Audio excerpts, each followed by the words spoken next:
샬롬. 주어진 하루하루 최선을 다해 살아가고 계신가요? 혹시 기쁨과 보람도 없이 힘들게 살아가고 계시진 않나요? 지금 이 시간 깨닫게 하시는 성령님의 도우심을 구하며 나아간다면 오늘 말씀 속에서 큰 위로와 지혜를 발견할 수 있으실 거예요. 함께 나누실 말씀은 고린도후서 12장 말씀이에요. 제12장. 무익하나마 내가 부득불 자랑하노니 주의 환상과 계시를 말하리라. 내가 그리스도 안에 있는 한 사람을 아노니 그는 14년 전에 셋째 하늘에 이끌려 간 자라. 그가 몸 안에 있었는지 몸 밖에 있었는지 나는 모르거니와 하나님은 아시느니라. 내가 이런 사람을 아노니 그가 몸 안에 있었는지 몸 밖에 있었는지 나는 모르거니와 하나님은 아시느니라. 그가 낙원으로 이끌려가서 말로 표현할 수 없는 말을 들었으니 사람이 가히 이르지 못할 말이로다. 내가 이런 사람을 위하여 자랑하겠으나 나를 위하여는 약한 것들 외에 자랑하지 아니하리라.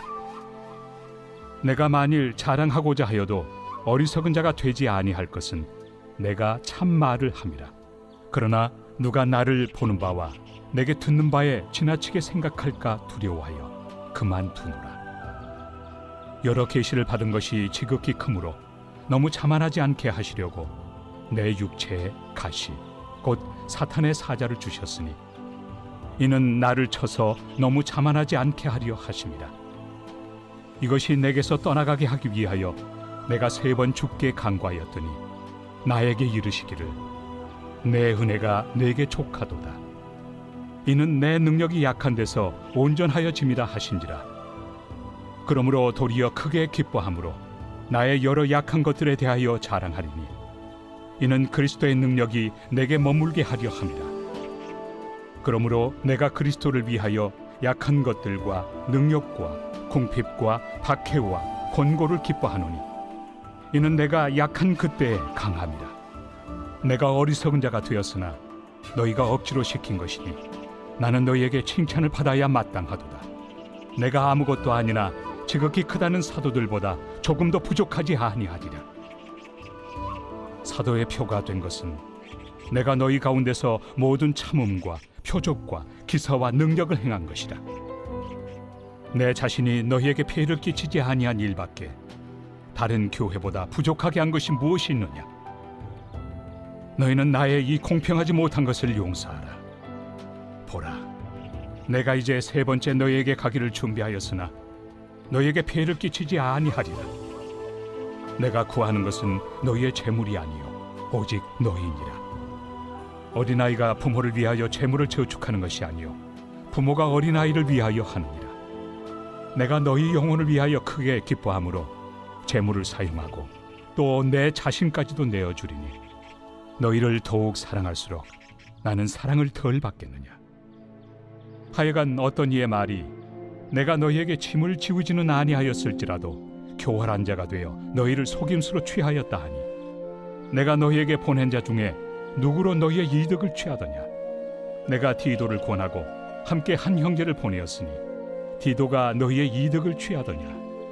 우리가 동일한 성령으로 행하지 아니하더냐. 동일한 보조로 하지 아니하더냐. 너희는 이때까지 우리가 자기 변명을 하는 줄로 생각하는구나. 우리는 그리스도 안에서 하나님 앞에 말하노라. 사랑하는 자들아, 이 모든 것은 너희의 덕을 세우기 위함이니라. 내가 갈 때에 너희를 내가 원하는 것과 같이 보지 못하고 또 내가 너희에게 너희가 원하지 않는 것과 같이 보일까 두려워하며 또 다툼과 시기와 분냄과 당짓는 것과 비방과 수군거림과 거만함과 혼란이 있을까 두려워하고 또 내가 다시 갈 때 내 하나님이 나를 너희 앞에서 낮추실까 두려워하고 또 내가 전에 죄를 지은 여러 사람의 그 행함과 더러움과 음란함과 호색함을 회개하지 아니함 때문에 슬퍼할까 두려워하노라. 오늘 말씀에서 바울은 지난 11장에 이어서 바울의 사도권을 부정하는 자들에게 맞서고 있는데요. 그것은 바울 자신도 인정하는 바 다소 어리석은 방식이었어요. 바로 자신에 대하여 자랑하는 것이었어요. 아니, 분명히 바울 자신이 말하길 자랑하려거든 주 안에서 자랑하라 하였으면서 왜 이처럼 어리석은 방식을 택하는 것일까요?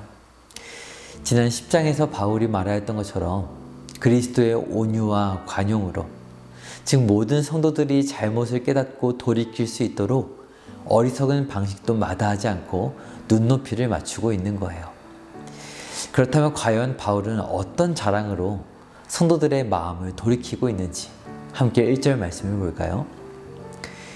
무익하나마 내가 부득불 자랑하노니 주의 환상과 계시를 말하리라.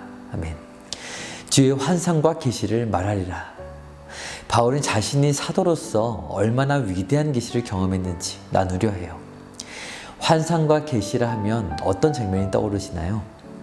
구약의 선지자들, 이사야나 에스겔 같은 선지자들에게 말씀이 임하는 순간들 상상되지 않으시나요? 계속하여 2절의 말씀을 보세요. 내가 그리스도 안에 있는 한 사람을 아노니. 바울은 특이하게도 내가 한 사람을 아노니 라고 표현하고 있어요. 왜일까요? 바울 생각에 이것은 너무나 무익한 자랑이기 때문이에요. 그렇게 자신을 대적하는 자들처럼 나도 영적인 체험에 대하여 할 말이 없는 게 아니다 라면서 입을 열기 시작해요. 그래서 어떤 체험을 말하고 있나요? 그는 14년 전에 셋째 하늘에 이끌려 간지라. 그가 몸 안에 있었는지 몸 밖에 있었는지 나는 모르거니와 하나님은 아시느니라. 바울은 영혼이 몸 밖으로 끌려 나오는 듯한 경험을 하면서 셋째 하늘에 이끌려갔다 라고 고백해요. 여기서 셋째 하늘이란 당시 시대상을 반영하는 표현인데요.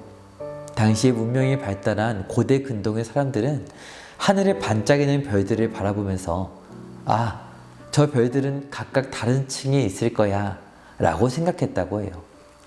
물론 잘못된 이해이지만 이러한 당시의 보편적인 이해를 따라 바울은 표현하고 있는 거예요. 그렇다면 그곳에 무엇이 있다고 말하는 것일까요? 4절을 보니까 그곳은 낙원이었어요. 그곳에서 바울은 말로 표현할 수 없는, 사람이 가히 이르지 못할 말을 들었다라고 고백해요. 낙원이 어디인가요? 낙원은 예수님이 십자가에서 믿음을 고백한 강도에게 하신 말씀 가운데 나오죠. 오늘 너가 나와 함께 낙원에 있으리라. 네, 부활하신 주님이 계신 곳이에요. 그렇다면 이 낙원은 어디에 있을까요? 참 재미있는 것은요, 우리도 바울과 같이 표현하는 것 외에 달리 표현할 방법이 없다는 사실이에요. 부활하신 예수님은 낙원에 하늘 보좌 우편에 계신데 그 하늘이 우리가 볼 수 있는 물리적인 하늘은 아니기 때문이죠. 아무튼 바울은 그곳에서 계시를 받았어요. 그런데 그 경험이 7절을 보니까 한 번이 아니죠. 여러 번 계시를 받았다라는 거예요. 이 정도면 자랑할 만하지 않나요? 아니, 바울 선생님, 왜 이제야 이런 사실을 이야기하시나요? 당신을 사도로 인정합니다. 아마 고린도 성도 가운데 누군가 이렇게 반응했을지 모르겠어요. 그런데요, 바울이 정말 하고 싶었던 이야기는 이게 아니었어요. 이제 막 흥미진진해지려 하는데 바울은 이렇게 고백해요. 6절 중반부터 함께 볼까요? 그러나 누가 나를 보는 바와 내게 듣는 바에 지나치게 생각할까 두려워하여 그만두노라. 아멘. 쉽게 말하면 이런 것이죠. 여러분이 듣고 싶어 했던 이런 영적인 경험들, 엉뚱한 생각만 하게 만들지 전혀 유익하지 않습니다 라고 말하는 거예요. 그러면서 말해요. 오히려 하나님은 이런 경험 이후로 내가 너무 자만할까 봐 그렇게 되지 않게 하시려고 내 육체에 가시, 곧 사탄의 사자를 주셨습니다. 여기서 육체의 가시가 무엇인지, 어떤 질병인지는 눈의 질환이다, 간질이다, 여러 가지 추측이 있어요. 그런데 중요한 것은 그것이 아니라 왜 그 육체의 가시를 주셨느냐는 거예요. 그 이유는 바로 자만할까 봐였어요. 사랑하는 여러분, 만약 우리가 바울이었다면 어땠을까요? 억울하지 않았을까요? 왜 이런 경험을 하게 하셔서 질병을 주시고 또 자랑은 자랑대로 못하게 하시고 이게 뭔가요? 실제로 바울은요 8절을 보니까 이 질병이 너무나 힘들어서 3번이나 고쳐주시기를 기도했어요. 마음이 많이 힘들었던 것이죠. 그런데 놀라운 것은요 그 뒤에 바울의 고백이에요. 9절을 보세요. 나에게 이르시기를 내 은혜가 내게 족하도다. 이는 내 능력이 약한 데서 온전하여짐이라 하신지라. 간절히 올려드린 3번의 기도 끝에 돌아온 대답이 뭔가요? 은혜가 내게 족하다. 치료해주지 않겠다는 응답이었어요. 그 이유는 내 능력이 약한 데서 온전해지기 때문이다 라는 이유였어요. 여러분 이상하지 않으신가요? 지금 질병을 고쳐주셔서 연약한 육신을 건강하게 회복시켜 주셔야 그것이 하나님의 능력 아닌가요? 네, 그것이 고린도 성도들이 우리가 생각하는 능력이죠. 그런데 놀랍게도 바울이 들려주는 하나님의 능력은 그렇지 않은 거예요. 내 능력은 약한 데서 온전하여짐이라 말씀하신 거죠. 사랑하는 여러분, 이게 무슨 말일까요? 하나님의 능력이 시작부터 온전해야 능력 아닌가요? 그런데 약한 데서 온전해진다라는 거예요. 이 말은 무엇인가요? 약하지 않을 때 평상시에는 뭔가 문제가 있었다라는 거죠. 무려 하나님의 능력을 저지시키는 방해 요인이 있다는 거예요. 그게 뭘까요? 7절을 보면 2번 반복되는 단어가 있죠.